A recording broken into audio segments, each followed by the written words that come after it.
अब तक हमने देखा कि देविका के ससुराल के आदमी औरतों को घर के अंदर नहीं आने दे रहे हैं। देविका उन्हें पुलिस में जाने की धमकी देती है, जिससे पूरे गांव में अफरा तफरी मच जाती है। तभी गांव का एक आदमी सरपंच को बुलाकर ले आता है। सरपंच उनके घर के बाहर का नज़ारा देखकर कहते हैं। जोगिंदर जी, ये आपके घर की औरतों ने कैसा हंगामा मचा रखा है। आपका घर तो संस्कारों की मिसाल था, लेकिन ये मैं क्या देख रहा हूँ। आपके घर की किसी औरत ने घूंघट नहीं कर रखा। सरपंच जी, हमारे घर की औरतों को इस देविका ने बहकाया है। हमने पहले ही इन सबको चेतावनी दी थी कि अगर ये घर से बाहर गई तो हम इन्हें घर में नहीं आने देंगे। अब ये देविका हमें धमकी दे रही है कि पुलिस को बुलाएगी। क्या? पुलिस? इस गांव का बरसों पुराना इतिहास रहा है। इस गांव में कभी पुलिस नहीं आई। गांव के सभी फैसले हमने मिलजुल कर किए हैं।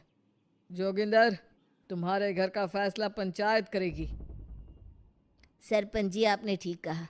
पंचायत दोनों तरफ की बातें सुने और जो भी फैसला पंचायत करेगी वो हमें मंजूर होगा। तो ठीक है, आज दोपहर को सभी गांव की चौपाल पर इकट्ठा होंगे और वहीं तुम्हारे घर का फैसला होगा। सरपंच वहां से चला जाता है। घर के आदमी घर के अंदर जाकर दरवाज़ा बंद कर लेते हैं और घर की औरतें वहीं घर के बाहर पेड़ के नीचे बैठ जाती हैं। तभी विमला कहती है। देविका बहू, तुम्हें भूख लगी होगी ना? नहीं माँ जी, मुझे भूख नहीं लगी, मैं ठीक हूँ। बहू, तेरा बच्चा छोटा है अभी, तुझे भूखा नहीं रहना चाहिए।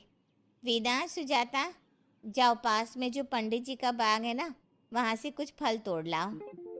वीना और सुजाता पास के बगीचे से खूब सारे फल तोड़ कर ले आती हैं। सभी औरतें फल खाती हैं। तभी देविका कहती है।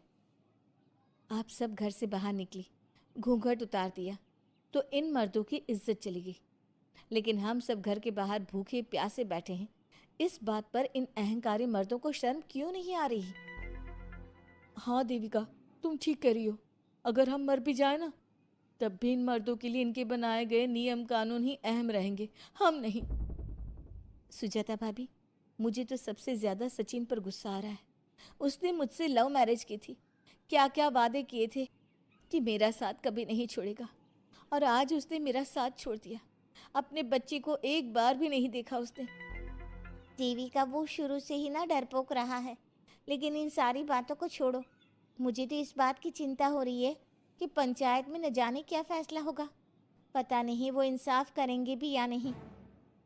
बीना दीदी, आपको अभी भी पंचायत से इंसाफ मिलने की उम्मीद है?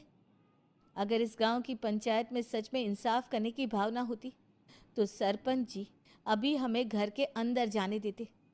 देखा नहीं कितना जहर उगल कर गए हैं हमारे खिलाफ। तो बहू, अब हम क्या करेंगे? पंचायत तो हमारे खिलाफ ही फैसला सुनाएगी।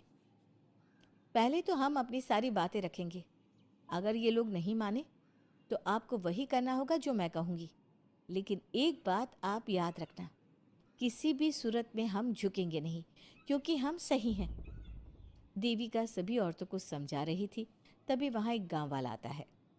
आप सभी को पंचायत में बुलाया है। उस गांव वाले की बात सुनकर सभी औरतें पंचायत में पहुंचती हैं। वो देखती हैं कि उस पंचायत में सारा गांव इकट्ठा हो गया है। बहुत सारी औरतें लंबे लंबे घूंघट करके वहां आई हुई हैं। तभी पंचायत की कार्यवाही शुरू की गई और घर के आदमियों से पूछा गया कि वो घर की औरतों को घर में क्यों नहीं रखना चाहते। हमारे घर की औरतें ना तो घूंघट उतारती है और ना ही किसी डॉक्टर से इलाज करवाती है, और हमारे मना करने के बाद भी इन सब ने घर से बाहर कदम रखा, हमसे ऊंची आवाज़ में बात की। हमने इन सबको चेतावनी भी दी, लेकिन इन्होंने हमारी बात नहीं सुनी। अब ये सभी औरतें हमारे घर में नहीं रह सकती। अब औरतें अपना पक्ष रखें। ये कानून की किस किताब में लिखा है कि औरतों को घूंघट करना चाहिए? और अगर मेरे ससुराल की औरतें मुझे डॉक्टर के पास ना लेकर जाती तो ना मेरा बच्चा जिंदा बचता और ना ही मैं। लेकिन दाई अम्मा से हम इलाज करवा रहे थे ना। दाई अम्मा को कुछ समझ में नहीं आ रहा था। देविका का इलाज दाई अम्मा के बस की बात नहीं थी। काफी देर तक दोनों पक्षों में बहस चलती रही। दोनों एक दूसरे पर आरोप प्रत्यारोप लगाते रहे। लेकिन दोनों पक्षों की बात सुनने के बाद पंचायत ने जो फैसला लिया उसके लिए तो देविका पहले से ही तैयार थी। दोनों पक्षों की बात सुनने के बाद पंचायत ने यह फैसला किया है कि सारी गलती महिलाओं की है। अगर वो अपने अपने पतियों से माफ़ी मांग ले